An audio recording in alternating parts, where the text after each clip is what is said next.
निवेदिता, मुझे एक बात बताइए, पिछले 10 सालों में अतिक्रमण के नाम पर कौन सा मंदिर तोड़ा गया है? अतिक्रमण ऐसा तो नहीं कि केवल मस्जिद और मदरसों में हो रहा है। अतिक्रमण के नाम पर महरौली में 600 साल पुरानी मस्जिद तोड़ दी गई, वो भी तब जब ये देश ना आजाद हुआ था, ना डीडीए बना था, रातों रात। हल्द्वानी में भी यही हुआ।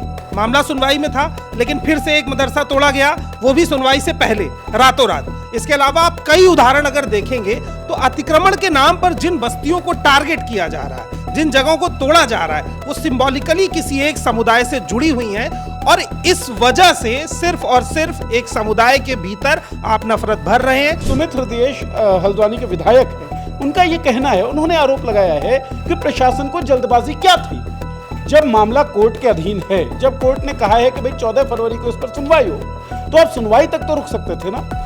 कागजों का ब्यौरा दिया गया है कि कागज में ये नाम नहीं है, कागज में वो नाम नहीं है, मतलब जो लोग स्वामित्व जता रहे हैं उस जमीन पर। गांव में आप चली जाइए निवेदिता, और हम तमाम लोगों के गांवों में जमीनें जो हैं, जब उनका कागज खंगाला जाएगा तो शायद किसी के पास कोई जमीन बचेगी नहीं। विधायक का बयान है वो बहुत ही मतलब इंटरेस्टिंग है। उन्होंने जो कहा है कि भरोसे में नहीं लिया गया, कॉन्फिडेंस में नहीं लिया गया लोकल पब्लिक को। इसका मतलब क्या है? इसका मतलब ये है कि वहाँ के जो जिम्मेदार लोग थे उनको भरोसे में नहीं लिया गया, मौके पे वो लोग मौजूद नहीं थे। अगर उनको भरोसे में लिया गया होता तो पब्लिक से, आम पब्लिक के बीच बात करते और मैसेज जाता कि भाई हम कानूनी लड़ाई लड़ रहे हैं या जो भी चीज़ है, तो आम पब्लिक रिएक्ट नहीं करती। जब आप जिम्मेदार लोगों से कॉन्फिडेंस में नहीं लेते, उस समाज को कॉन्फिडेंस में नहीं लेते, तो होता क्या है कि समाज का कोई भी, अब भीड़ है, भीड़ में से कोई भी कुछ भी कर सकता है, क्योंकि अब आपके पास नेगोशिएट करने के लिए, बातचीत करने के लिए कोई चेहरा नहीं है। कि आप एक कौम विशेष को आतंकित करना चाह रहे हैं। अगर मंशा ये होती कि सरकारी जमीन है, इसको खाली करवाई जाएगी, जैसे रेलवे की जमीन ये बताई जा रही है, तो भी जो वहां के लोग हैं उनको आप कॉन्फिडेंस में ले सकते थे, उनसे बातचीत कर सकते थे, उनको समझाया जा सकता था। ये क्या कि कोर्ट में सुनवाई चल रही है, लेकिन आपको किसी बात की जल्दबाजी, आप पहुंच गए, किसी को आपने कॉन्फिडेंस में लिया नहीं और आपने ये एक्शन ले लिया। नमस्कार, मेरा नाम है निवेदिता शांडिल्य और आप देख रहे हैं मॉलिटिक्स। 2 दिन पहले एमनेस्टी इंटरनेशनल की रिपोर्ट आती है कि भारत में बुलडोजर अन्याय हो रहा है, सरकारें बुलडोजर का इस्तेमाल कर रही है अल्पसंख्यकों के खिलाफ।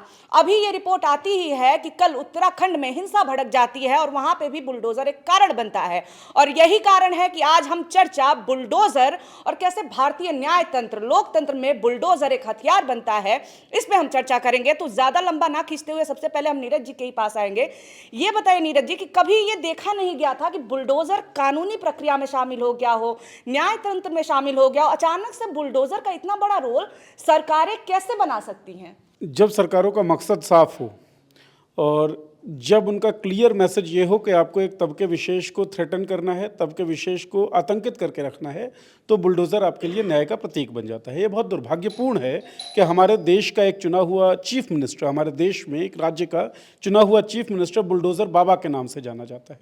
ये बहुत दुर्भाग्यपूर्ण है कि कई नेता ऐसे हैं, जब वो चुनावी रैलियाँ करते हैं तो बुलडोज़र पर सवार होकर जाते हैं। और ये उससे भी ज़्यादा दुर्भाग्यपूर्ण है कि इस देश के लोग, इस देश का आवाम उसको एक्सेप्ट कर रहा है। ये एक्सेप्टेंस आती कहाँ है, कहाँ से है? ये एक्सेप्टेंस आती है आपके अंदर गहरे धंसे हुए, जमे हुए नफरत के भाव से, सांप्रदायिकता के भाव से। हल्द्वानी उत्तराखंड का एक मामला है। अच्छन खान का बगीचा और मलिक का बगीचा जो है, उसमें अतिक्रमण को हटाने की नोटिस जारी हुई। इस नोटिस के खिलाफ हल्द्वानी के लोग जो हैं वो कोर्ट में गए। कोर्ट ने कहा कि 14 फरवरी को हम लोग सुनवाई करेंगे, लेकिन प्रशासन 14 फरवरी से पहले ही वहां पहुंच जाता है, अतिक्रमण हटाने की बात करता है और प्रशासन यह आरोप लगाता है कि हल्द्वानी के जो लोग थे उन्होंने पत्थरबाजी शुरू की। लेकिन तमाम सोशल मीडिया प्लेटफॉर्म्स पे ऐसे तमाम वीडियोस हैं जिसमें दिख रहा है कि किस तरीके से बहुसंख्यक समुदाय जिन नारों का विगत वर्षों में प्रयोग करते हुए हिंसा को अंजाम दे रहा है, वही नारे हैं और पत्थरबाजी की जा रही है। ऐसे वीडियो भी हैं जिसमें पुलिस बल के सामने लोग रो रहे हैं, चीख रहे हैं कि थोड़ा तो रहम खाइए, लेकिन पुलिस बल जो है वो डंडा बरसा रही है, डंडा चला रही है। कुछ भी हो, दंगे का शक्ल अख्तियार किया। जो सुमित हृदयेश हल्द्वानी के विधायक हैं, उनका ये कहना है, उन्होंने आरोप लगाया है कि प्रशासन को जल्दबाजी क्या थी जब मामला कोर्ट के अधीन है। जब कोर्ट ने कहा है कि भाई 14 फरवरी को इस पर सुनवाई होगी, तो आप सुनवाई तक तो रुक सकते थे ना। कागजों का ब्यौरा दिया गया है कि कागज में ये नाम नहीं है, कागज में वो नाम नहीं है, मतलब जो लोग स्वामित्व जता रहे हैं उस जमीन पर।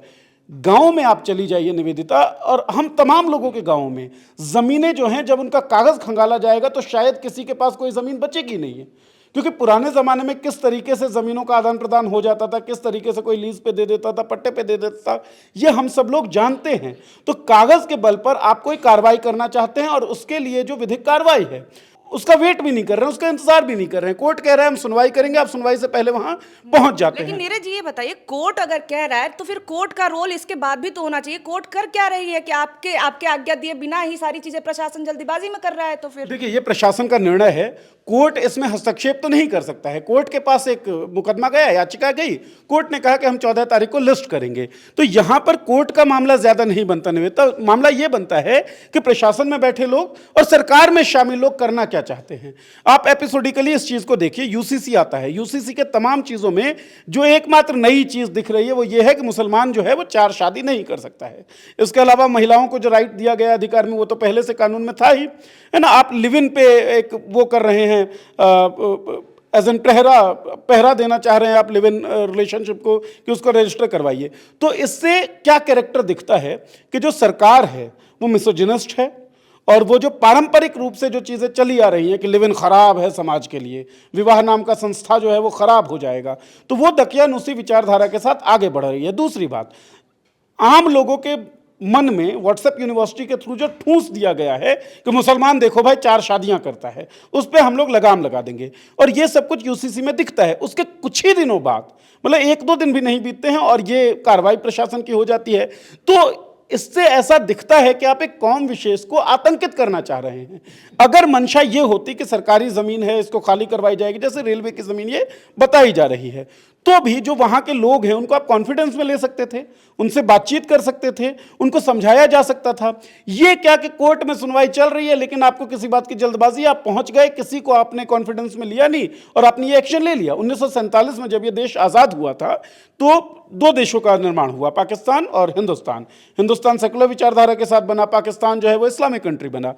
उस वक्त भी हमने लोगों को चॉइस दिया था। उस वक्त की जो हमारी सरकार थी वो लगातार इस तरह की योजनाएं ला रही थी, इस तरह की बात कर रही थी जिससे अल्पसंख्यक समुदाय में ये मैसेज ना जाए कि ये देश उनके खिलाफ खड़ा है।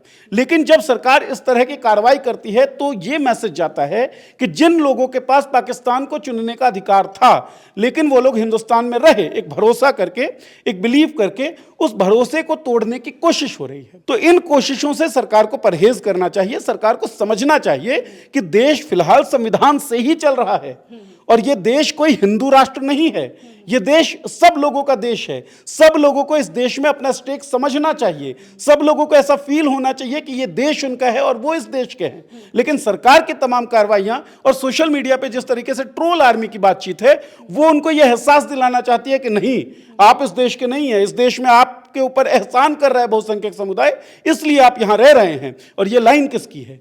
ये लाइन है गोलवलकर की, ये लाइन है सावरकर की। तो हमको इस बात पे को भी रीथिंक करना होगा कि क्या 1925 में जब आरएसएस बना और 100 सालों का उसने टारगेट लिया कि हम हिंदू राष्ट्र का निर्माण करेंगे, ये देश उसकी तरफ बढ़ रहा है क्या?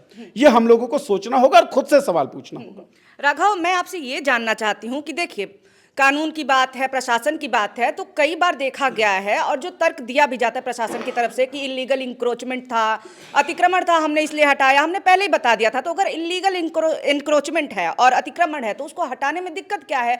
इसमें धर्म को किस तरह से घुसाया जा रहा है, चाहे सरकार की तरफ से चाहे विरोध की तरफ से? निवेदिता, मुझे एक बात बताइए, पिछले 10 सालों में अतिक्रमण के नाम पर कौन सा मंदिर तोड़ा गया है? अतिक्रमण ऐसा तो नहीं कि केवल मस्जिद और मदरसों में हो रहा है। अतिक्रमण के नाम पर महरौली में 600 साल पुरानी मस्जिद तोड़ दी गई, वो भी तब जब ये देश ना आज़ाद हुआ था ना डीडीए बना था, रातों रात।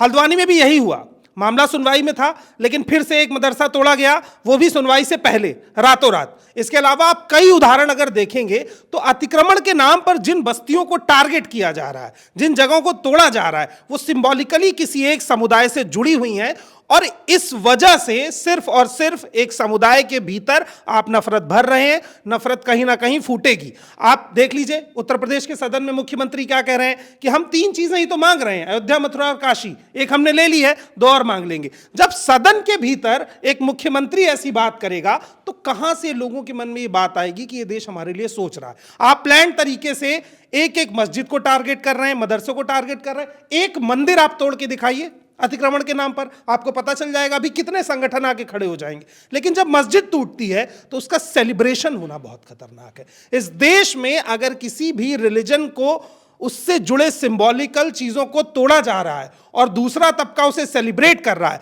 तो आप ये लिख के लीजिए कि ये देश एक ऐसी तरफ जा रहा है जहां दंगे के अलावा दूसरी कोई स्थिति बनेगी नहीं। राघव, एक माहौल भी बन रहा है कि सीए लाओ और ऐसे दंगाइयों को भगाओ। क्या दंगाई साबित करने के लिए इस तरह से कह सकते हैं कि माचिस लगाया जा रहा है कि आग भड़केगी, हम दंगाई बोलेंगे? दंगाई कौन है, सवाल ये होना चाहिए। दंगाई कौन है? आप राम का नाम लेकर के पत्थर चला रहे हैं, आप शिव का नाम लेकर नारे लगा रहे हैं, मदरसा टूट रहा है, तो दंगाई क्या केवल एक तबका है? दंगाई हर वो आदमी है जिसके हाथ में ईंट है।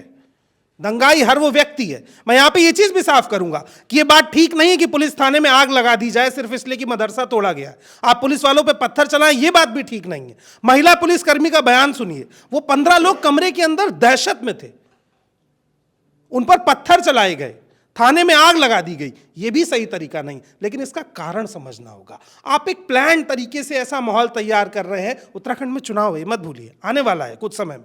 लेकिन अगर आप ऐसा माहौल तैयार करेंगे तो कहीं ना कहीं से हिंसा फूटेगी, और हिंसा फूटेगी तो आप पूरे स्टेट के अंदर वो विक्टिम कार्ड खेलेंगे कि ये लोग देखिए इसी तरीके का काम करते हैं, और इस वजह से इन्हें दंगाई घोषित कर दिया जाएगा। बहुत बड़ी बात नहीं, हिंदुस्तान में फिल्मों के जरिए माइंडसेट सेट किया गया है कि जो आदमी टोपी पहन रहा है, जिसकी दाढ़ी लंबी है, जो कुर्ता पजामा पहन रहा है, वो आतंकवादी है। आप एक फिल्म बताइए जिसमें आतंकवादी एक साधारण वेशभूषा में हो, नहीं है। तो हम ये नैरेटिव जब सेट कर देंगे तो फिर हम कैसे बचाएंगे देश को? आप गांधी की बातें सुनिए, आप नेहरू की बातें सुनिए, आप अंबेडकर की बातें सुनिए, वो कभी ही नहीं कहते हैं कि ये देश एक धर्म का है, मस्जिद तोड़नी चाहिए। मुझे ये नहीं समझ में आता कि आप 600 साल पुरानी मस्जिद को अतिक्रमण कह रहे हैं, वो भी तब जब डीडीए बना नहीं था, और 2 दिन पहले मरी मंदिर की प्राण प्रतिष्ठा में 10 लोग पहुंच जाएंगे जो सत्ता पक्ष की तरफ से होंगे।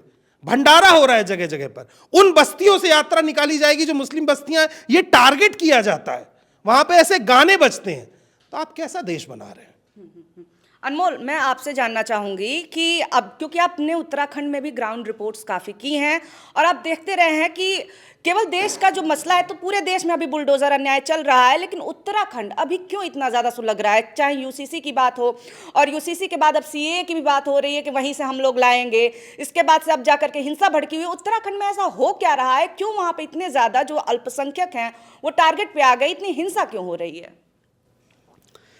उत्तराखंड का सवाल बहुत व्यापक है, और इस सवाल को समझने के लिए हमें कई सारे पहलुओं पर ध्यान देना पड़ेगा और उसे एक एक करके उसको समझना होगा। तो सबसे पहले अगर आप देखेंगे तो उत्तराखंड जो है वो एक लैब की तरह काम कर रहा है। और जैसे आपने बहुत सारी फिल्मों में देखना होगा कि जब कोई वायरस बनाया जाता है और वो किसी जगह या किसी देश पे उसको फैलाना होता है तो पहले उससे लैब में बनाया जाता है, टेस्ट किया जाता है कि कितना असरदार है ये। तो उसी तरह से उत्तराखंड एक लैब बन चुका है। आप देखेंगे कि उत्तराखंड में इसके पहले लैंड को लेकर इसके पहले हुआ था तो मुख्यमंत्री ने खुद ये बात बोली थी कि हम लैंड जिहाद और लब जिहाद से उत्तराखंड को मुक्त कराएंगे। और उस लैंड जिहाद की कार्रवाई में हुआ ये था, जब ये लैंड जिहाद वाली कार्रवाई, तो बहुत सारे ऐसे अतिक्रमण तोड़े गए थे जिसमें छोटे मंदिर भी शामिल थे, मज़ारें भी शामिल थी। लेकिन जो पॉलिटिकल बयानबाजी हुई वो इस बात को लेकर हुई कि हमने मज़ारें तोड़ी, जबकि प्रशासन ने दोनों चीज़ें हटाई थी जो भी अवैध थे। तो वो एक मैसेजिंग थी कि हम सिर्फ मज़ार तोड़ रहे हैं, और ये बात मुख्यमंत्री के ज़ुबान से आ रही है। उसके बाद आपने देखा होगा कि पिछले साल जून में ही उत्तराखंड में एक पुरोला में एक लब जिहाद का केस हुआ और पूरे टाउन से मुस्लिम को भगा दिया गया, जितने भी मुस्लिम वहाँ थे। और उसके बाद उस पर मैंने ही रिपोर्ट की थी और उसको पूरा एक्सपोज किया था कि कैसे पूरा नैरेटिव फेक था।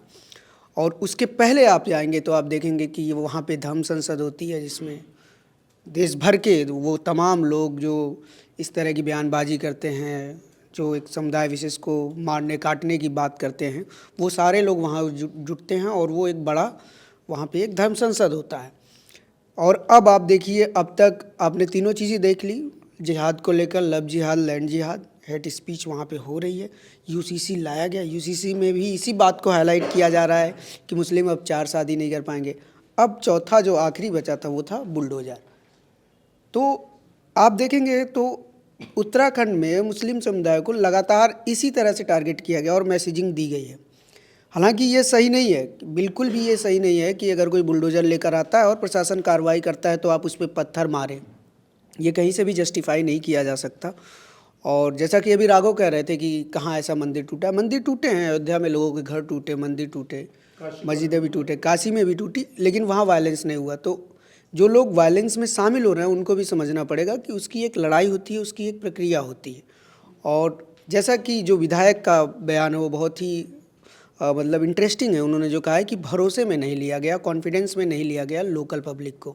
इसका मतलब क्या है? इसका मतलब ये है कि वहाँ के जो जिम्मेदार लोग थे उनको भरोसे में नहीं लिया गया, मौके पे वो लोग मौजूद नहीं थे। अगर उनको भरोसे में लिया गया होता तो पब्लिक से, आम पब्लिक के बीच बात करते और मैसेज जाता कि भाई हम कानूनी लड़ाई लड़ रहे हैं या जो भी चीज़ है, तो आम पब्लिक रिएक्ट नहीं करती।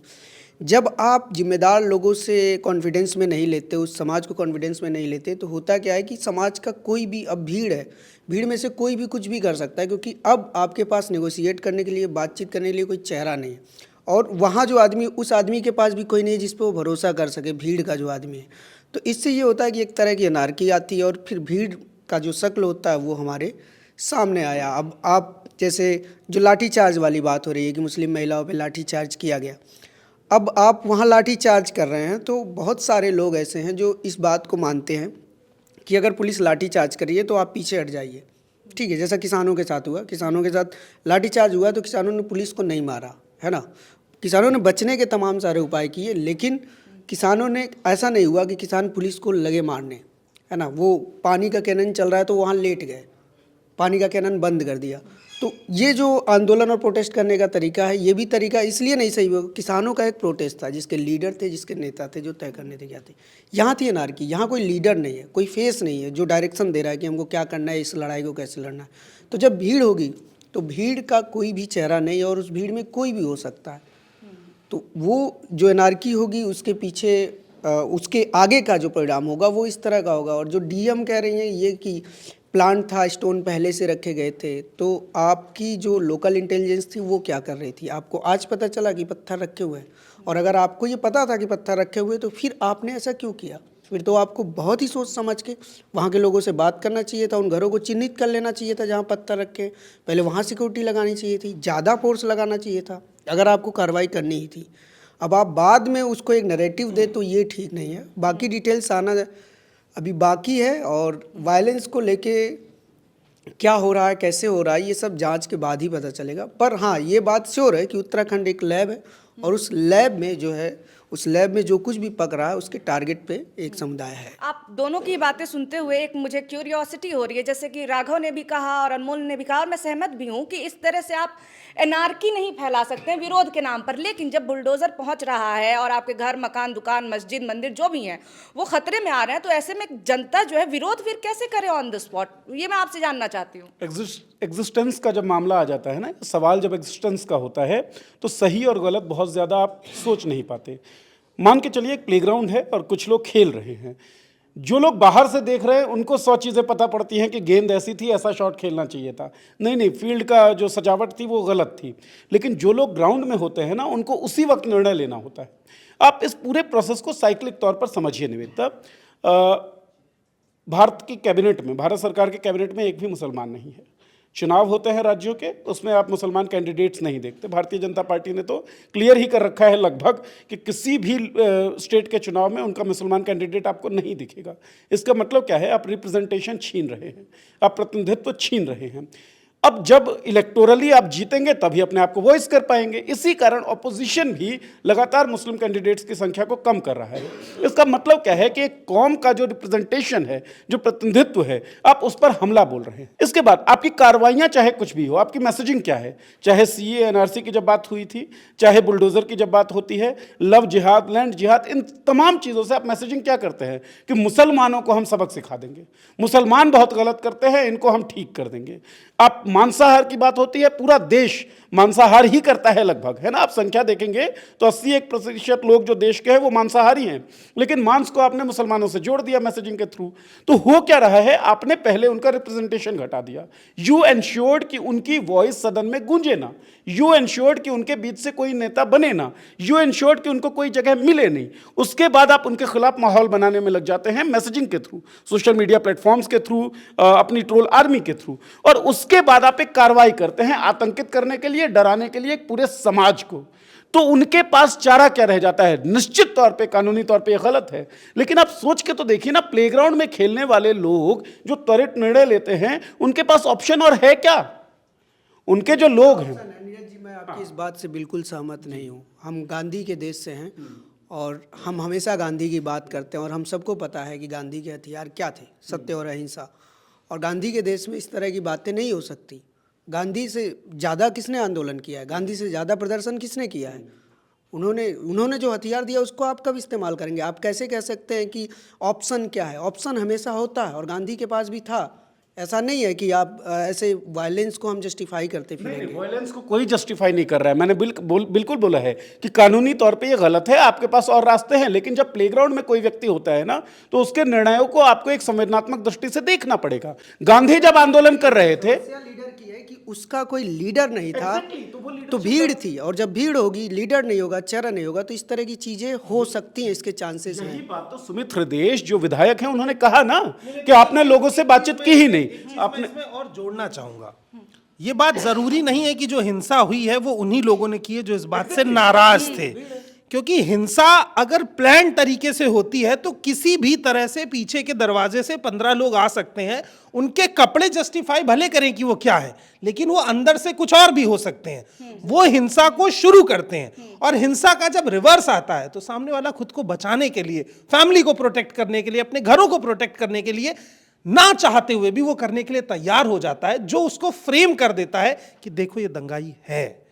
हमें ये समझना पड़ेगा कि जो डीएम का स्टेटमेंट है, मुझे लगता है कि डीएम पर त्वरित कार्यवाही होनी चाहिए, कि ऐसा डीएम जिसे पता है, अनमोल ने एक बहुत जरूरी मुद्दा उठाया, वो अपनी पूरी प्रेस कॉन्फ्रेंस में कह रही हैं कि हमें ये अब समझ आ रहा है कि ये प्लान तरीके से था। 3 दिन पहले पत्थर रखे गए, वो लोग छतों से पत्थर फेंक रहे हैं, घर से पत्थर फेंक रहे हैं। इतना 1 टन पत्थर आप अपने घर पे हमेशा तो रखते नहीं हैं। अगर आपको पता था कि पत्थर इकट्ठा किए जा रहे हैं तो आपको जाना चाहिए था। आप पत्थर चलने के बाद उठा के दिखाने गए कि ये देखिए पत्थर मारा गया है। इसका मतलब यू वेटेड फॉर दिस ना, ताकि आप एक मैसेजिंग कर सके, ताकि आप एक माहौल को क्रिएट कर सके। जब डीएम के पास इंटेलिजेंस है, जो अनमोल ने बात की, उस बात के साथ मैं बिल्कुल हूं कि इंटेलिजेंस था तो आपको उस स्थिति को उस तरीके से काउंटर करना चाहिए था, लेकिन यू वेटेड। आपको पता था कि क्या रिटेलिएशन हो सकता है और उसके बाद मैसेजिंग चली गई। देखिए, गांधी का देश है ये निश्चित तौर पर, और हिंसा की कोई जगह नहीं है। जो लोग हिंसा कर रहे हैं उनके खिलाफ कार्रवाई भी होनी चाहिए, लेकिन आगे ऐसी स्थितियां नहीं होनी चाहिए। इसकी भी तो बात हो ना। तो सरकार को या फिर प्रशासन को, व्यवस्था को ये सोचना होगा, समझना होगा। लेकिन हिंसा, देखिए, जो स्ट्रक्चर तोड़ने की जो बात होती है, किसी का घर जब होता है, घर होता है, उसी की पर्सनल प्रॉपर्टी होती है। मंदिर हुआ, मज़ार हुआ, मस्जिद हुआ, मठ हुआ, ये सारी जो चीज़ें होती हैं ना, ये सेंटिमेंट से जुड़ी चीज़ें होती हैं। इसमें हर कोई कहीं ना कहीं कनेक्टेड फील करता है, जो भी उस धर्म को मानने वाला है, उस पंथ को मानने वाला है। तो जब भी ऐसी कोई चीज़ होती है तो ये बहुत ज़रूरी होता है कि उस समुदाय को आप कॉन्फिडेंस में लें। बिना उसको कॉन्फिडेंस में लिए अगर आप स्ट्रक्चर को तोड़ते हैं तो कॉन्सिक्वेंसेज हो सकते हैं, और यहाँ वही गलती हुई इस प्रशासन से। एक और बड़ी चीज़ नीरज जी, जिसको हम शायद नज़रअंदाज कर रहे हैं, वो चीज़ ये कि ऐसा नहीं है कि मंदिर या मदरसे या मस्जिदें तोड़ी जाएंगी तो उनको छीनी हथौड़ी से तोड़ा जाएगा। उन्हें तोड़ा बुलडोज़र से ही जाएगा। लेकिन जब आप बुलडोज़र का इमेज ऐसा क्रिएट कर देते हैं कि ये एक ऐसी चीज़ है जो बदला लेने की टेंडेंसी से चल रही है, सरकारी बदला लेने की टेंडेंसी थी, तो आप जैसे ही बुलडोजर को देखेंगे तो आपका माइंडसेट उसी फंक्शनिंग में काम करेगा जो मेन स्ट्रीम मीडिया क्रिएट कर रहा है। तो वो टेंडेंसी आपके भीतर नफरत बहुत पहले से पल रही है, ऐसा नहीं है। और वो नफरत जब बाहर आती है तो फिर उसका कंट्रोल वे नहीं होता। यानी कि प्लान्ड था, लेकिन प्रशासन की भी तरफ से तो था। नीरज जी, मैं इसके बाद अब एक चीज़ मैं आपको बता रहा हूँ। देखिए क्या है ना, बुलडोजर की कार्रवाई को बहुत ही ज़्यादा इस देश में सेलिब्रेट किया गया, ठीक है। मीडिया आपने देखा नहीं होगा जहांगीरपुरी में हम लोग जब कवर कर रहे थे तो अंजना ओम कश्यप बुलडोजर पर चढ़ गई थी और वहाँ से रिपोर्टिंग कर रही थी, है ना। वो भगवान के जैसे चढ़ जाते हैं, चलो करो कि सेना पे हमला बोलो, पूछ रही थी वो कि इसको तोड़ोगे कि नहीं। वो एक सिंबलिज्म है। तो अब बुलडोजर की कार्रवाई को इतना यहाँ पे सेलिब्रेट किया गया कि उसका नतीजा ये हुआ कि एमपी में आपने देखा होगा कि बुलडोजर की एक कार्रवाई ऐसी हुई कि एक आदमी पे आरोप लगे कि इसने रिलीजियस प्रोसेशन के दौरान थूक दिया हिंदुओं की धार्मिक यात्रा पे, और उसका घर गिराने के लिए बाजा बजवाया गया, ढोल बजवाया गया और उसका घर गिराया गया। मामला कोर्ट में गया तो पता चला कि उसने कुछ किया ही नहीं था, और जो गवाही दे रहे थे, जो कंप्लेनेंट थे, वो सब मुकर गए, ठीक है। तो अब ये पूरे देश में न्यूज़ गई तो जिस समुदाय को आपने टारगेट किया कि इसने थूका, इसका घर गिराया, कोर्ट ने कहा कि नहीं इसने ऐसा कुछ नहीं किया था, आपने तो गाजे बाजे के साथ उसका घर गिरा दिया। लेकिन उस समुदाय का हर वो बंदा बुलडोजर की हर उस कार्रवाई को ऐसे ही देखेगा कि आप उसको तोड़ रहे हैं। और तोड़ना, अब जब आप तोड़ेंगे उसका मतलब क्या है कि आप पावरफुल हैं, इसलिए आप ये दिखाना चाह रहे हैं कि हम तुम्हारा घर तोड़ देंगे बाजा बजा के, भले ही तुमने कुछ ना किया हो। तो रिटेलिएट तो करेगा ना। ये मैसेज भी तो है कि हिंदुओं की, बहुसंख्यकों की सरकार है, इसलिए मुसलमानों के साथ ऐसा हो रहा है। एग्जैक्टली मैसेजिंग का ही तो पूरा मामला है ना। आपने बात की अंजना ओम कश्यप किस तरीके से बुलडोजर पे खड़े होकर रिपोर्टिंग कर रही थी। अरे भाई, जब चुनाव होते हैं तो नेता लोग बुलडोजर पे चढ़ने लगे हैं। एंडिवर, फॉर्च्यूनर, स्कॉर्पियो और तमाम चीजें थी आपके पास, चढ़ते थे आप उस पे। बुलडोजर पे चढ़ने की क्या जरूरत पड़ी? और कौन लोग चढ़ रहे हैं बुलडोजर पे? बालकनाथ जो तिजारा विधानसभा से राजस्थान में लड़े, बुलडोजर पे चढ़ के वो रैलियां कर रहे हैं। और लोग बुलडोजर को न्याय का प्रतीक समझ रहे हैं। ये न्याय का प्रतीक समझवाया किसने बुलडोजर को? क्या भारत का कानून जो है वो बुलडोजर से कमजोर हो गया है? क्या बुलडोजर के बिना न्याय हम लोग नहीं दे सकते हैं? क्या जब तक ये बुलडोजर न्याय या बुलडोजर न्याय का कॉन्सेप्ट नहीं था तब तक देश में न्याय नहीं था, रूल ऑफ लॉ नहीं था? अब जिन लोगों को उस रूल ऑफ लॉ पे यकीन नहीं है, जिन लोगों को उस कॉन्स्टिट्यूशन पे यकीन नहीं है, जिन लोगों का विश्वास भारत के कानून में नहीं है, वो लोग बुलडोजर को न्याय का प्रतीक बनाकर पेश कर रहे हैं। अरे इससे ज्यादा दुर्भाग्यपूर्ण, मैंने अपने इस पूरे बातचीत के शुरुआत में कहा था, इससे ज्यादा दुर्भाग्यपूर्ण क्या होगा कि हमारे देश के सबसे ज्यादा जनसंख्या वाले राज्य का सीएम बुलडोजर बाबा कह के जाना जाता है। उसके बाद विधानसभा के चुनावों में बुलडोजर पे चढ़ के नेता लोग रैली करने लगे। इसका मतलब आप मैसेजिंग यही देना चाहते हैं कि भाई देखो, ये जो बुलडोजर है ये तुम्हारे खिलाफ अब न्याय करेगा। तो आपकी इस मैसेजिंग के खिलाफ पूरा समाज आएगा। हाँ, आखिरी बात करके फिर हम लोगों को ये जो है संक्षेप में करना पड़ेगा जी। कि ये बड़ा आसान सा तरीका है कि आप अपने बजट में फेल हो गए, आप विकास कार्यों में फेल हो गए, आप बैलेंस बनाने में फेल हो गए, और फिर आप आके कहते हैं कि हर समस्या की जड़ में मुसलमान बैठा है। ये देश विकसित इसलिए नहीं हो पा रहा है क्योंकि मुस्लिम बैठा हुआ है। इस देश में कम्युनल हार्मोनी इसलिए नहीं डेवलप है क्योंकि मुस्लिम ज्यादा हिंसक हैं। इस देश में बजट इसलिए सही नहीं आ पा रहा है, अर्थव्यवस्था इसलिए ठीक नहीं चल रही है। इस देश में जो कुछ भी समस्या है उसकी जड़ में मुसलमान। ठीक है, 10 साल में ये नैरेटिव सेट हुआ, लेकिन हम भूल गए कि ये वही देश है जहां एपीजे अब्दुल कलाम जैसा आदमी इस देश का राष्ट्रपति था। हम ये भूल गए कि ये वही देश है जहां हिंदू, मुस्लिम, सिख, ईसाई आपस में भाई भाई ऐसे गाने बनते थे। और आज के गाने आप सुनेंगे तो जब नैरेटिव मेन स्ट्रीम मीडिया में बैठे हुए लोग बना रहे हैं, आज सबसे बड़ा दोष अगर किसी का है तो उन तमाम मीडिया चैनलों का है जो बुलडोजर को सेलिब्रेट कर रहे हैं। ऐसा लगता है कि बुलडोजर पर्सनल प्रॉपर्टी है मीडिया वाले चैनल्स की। इंटरेस्टिंग बात कही है जो इन्होंने कहा कि हर चीज़ का जिम्मेदार मुसलमानों को बताया जाता है। इसका जवाब एक बहुत अच्छा जवाब है। इसका जवाब ये है कि देखिए, कोई भी देश आगे बढ़ रहा हो, पीछे जा रहा हो, देश जो चल रहा है कैसे चल रहा है? यहाँ की तंत्रों की वजह से, यहाँ की व्यवस्था की वजह से, शासन प्रशासन की वजह से। आप जितने भी हमारे लोकतंत्र के चारों खंभे हैं, चारों में देख लीजिए आप, चाहे वो तीनों सरकारी जो अपने हैं, न्यायपालिका, कार्यपालिका और विधायिका, तीनों देख लीजिए कि जो सरकार में है क्या वो सारे मुसलमान हैं? कितने मुसलमान हैं? या नीति निर्णायक पदों पे कौन है? जो बड़े बड़े आईएएस हैं, जो सेक्रेटरी हैं, ये सारे मुसलमान हैं। जो आईपीएस हैं, जो डीजी हैं इस राज्यों के, ये सब मुसलमान हैं। जो ड्राफ्टिंग कमेटी में हैं लोग, ये क्या मुसलमान हैं? कौन है मुसलमान? मुसलमान तो ना इस देश की नीतियाँ बना रहा है, ना कोई बड़ा करप्शन कर रहा है। नीरव मोदी भी मुसलमान नहीं है, ना बैंकिंग में है मुसलमान, ना नीतियाँ बना रहा है, ना वो मतलब किसी चीज़ में कहीं मुसलमान है ही नहीं। फिर भी देश पीछे जा रहा है। तो कौन कर रहा है ये? जो लोग नीतियाँ बना रहे हैं, जो लोग ले जा रहे हैं देश को, जो करप्शन कर रहे हैं, जब वो है ही नहीं सिस्टम में तो वो कैसे देश की प्रगति को रोक देगा? आप कह रहे हैं कि इस गाड़ी को रोका जा रहा है, जबकि ना उस सड़क को मुसलमान बना रहा है, ना वो गाड़ी मुसलमान चला रहा है, ना उसका ड्राइवर है, और उसकी बोनट पे बैठा गाड़ी से ना मुसलमान को कुचला जा रहा है हर रोज। ठीक है। देखिए, सूडो दुश्मन क्रिएट करना बड़ा ज़रूरी होता है जब सरकारें अपना दुनियावी सवालों का जवाब नहीं दे पाती है। तो मुसलमान को एक सूडो दुश्मन की तरीके से क्रिएट कर दिया गया है लगातार, चाहे बुलडोज़र हो, चाहे कुछ और हो, मांस हो, बुलडोज़र हो, इन सब के आधार पर मैसेजिंग ये होती है कि ये तुम्हारा सूडो दुश्मन है।